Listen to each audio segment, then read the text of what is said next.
मनोज जरांगे संतोष देशमुखांच्या कुटुंबाची भेट घेणार। जरांगे सकाळी 11 वाजता मस्साजोगला जाणार।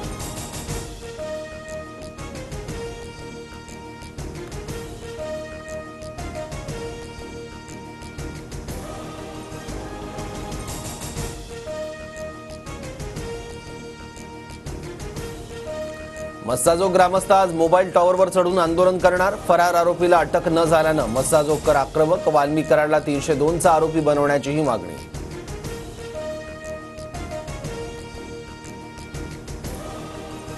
येत्या 3-4 महिन्यात स्थानिक स्वराज्य संस्थांच्या निवडणुका। विधानसभेप्रमाणे महाविजय मिळवायचा। भाजपच्या महाधिवेशनातून फडणवीसांनी पालिका निवडणुकांचं रणशिंग फुंकलं।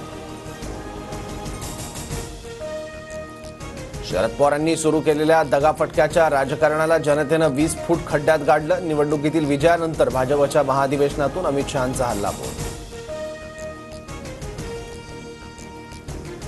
महाराष्ट्रात आल्यावर पवार ठाकरेंवर बोलल्यावर हेडलाईन मिळते। शहांनी 2 शब्द देशमुख सूर्यवंशी कुटुंबावर बोलायला हवं होतं। शहांच्या पवारांवरील टीकेनंतर सुप्रिया सुळेंची प्रतिक्रिया। 2019 मध्ये उद्धव ठाकरेंनी बाळासाहेबांचे विचार सोडले। दगाफटका करून मुख्यमंत्री झाले। ठाकरेंना महाराष्ट्रातील जनतेने त्यांची जागा दाखवली। अमित शहांची टीका।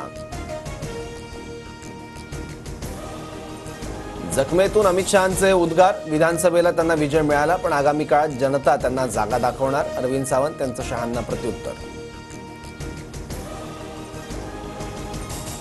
प्रतिमा खराब होईल अशी कामं करू नका। अमित शहांचा महाराष्ट्रातील मंत्र्यांना सज्जड दम। जनतेशी जास्तीत जास्त संपर्क ठेवा। राज्य आणि केंद्राच्या योजनांची अंमलबजावणी करा। शहांच्या सूचना। मागे जे झालं ते लाडक्या बहिणींना अर्पण, पण आता नियमात न बसणाऱ्यांनी स्वतःहून नावं काढून घ्यावी, अन्यथा दंडासह वसुली करणार। छगन भुजबळांचा बोगस लाडक्या बहिणींना इशारा। बीडच्या मस्साजोगमध्ये सीआयडीच्या पथकाकडून तपास। सीआयडी पथकाने संतोष देशमुखांच्या कुटुंबाची घेतली भेट। बीड जिल्हा पुन्हा हादरला। परळीच्या सौंदानाचे सरपंच अभिमन्यू क्षीरसागरांचा अपघाती मृत्यू। राख वाहतूक करणाऱ्या टिप्परनं उडवलं, चालक फरार। परळीमध्ये अवैध वाहतूक सुरूच। बेडघर नावाच्या राख माफियाच्या टिप्परकडून सरपंच क्षीरसागरांच्या गाडीला धडक। अपघात की घातपात तपासावं लागेल। भाजप आमदार सुरेश धसांना संशय।